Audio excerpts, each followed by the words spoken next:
2 बार NEET दिया, NEET clear नहीं हुआ और अब मुझे मैसेज आता है सर बताइए आगे क्या करूं। सच्ची बताऊं, पहली बात गलती आपकी है ही नहीं एज अ स्टूडेंट, गलती आपके पेरेंट्स की है। बिकॉज आपके पेरेंट्स को आपको समझाना चाहिए था कि बैकअप नीट फेल होने से पहले बनाया जाता है, नीट फेल होने के बाद नहीं। और 2 बार नीट फेल होने का मतलब ये नहीं है कि आपने सिर्फ एग्जाम फेल किया। 2 बार नीट फेल होने का मतलब ये है कि आपने अपनी लाइफ के 2 प्रेशियस ईयर्स खो दिए एक ऐसे फैसिनेशन में जिसका नाम था to become a doctor. Remember one thing, biology में डॉक्टर बनना ही हाईएस्ट पेड करियर नहीं है if money is the criteria. Biology में और बहुत सारे करियर्स थे जिनमें आप अभी आधी जर्नी कवर कर चुके होते और आपको शायद पता भी नहीं चलता। So to all the parents out there, अपने बच्चों पे रहम करो।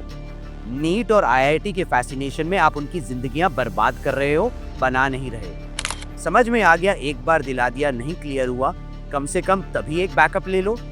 पर 2-2 3-3 साल आप अपने बच्चों को नीट और आईआईटी की तैयारी में झोंक देते हो विदाउट रियलाइजिंग कि 25 लाख बच्चा नीट लिखता है, 15 लाख बच्चा आईआईटी लिखता है और 1-1 लाख सीट से ज्यादा नहीं है। तो मतलब कि 24 लाख बच्चों का डॉक्टर बनने का सपना हर साल टूट जाता है, 14 लाख बच्चों का इंजीनियर बनने का सपना हर साल टूट जाता है। और अगर वो किसी इंजीनियरिंग कॉलेज में घुस भी जाते हैं तो 85% इंजीनियर्स आज के टाइम पे इंडिया में जॉबलेस हैं या उनके पास इंटर्नशिप्स भी नहीं है।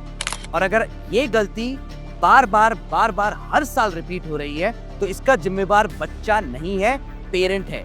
इसीलिए मैं हर बार बोलता हूं कि it is important for parents to be aware about careers, not just students. इसीलिए मैं हर बार एक चीज और बोलता हूं, behind every successful student is a very intentional parent.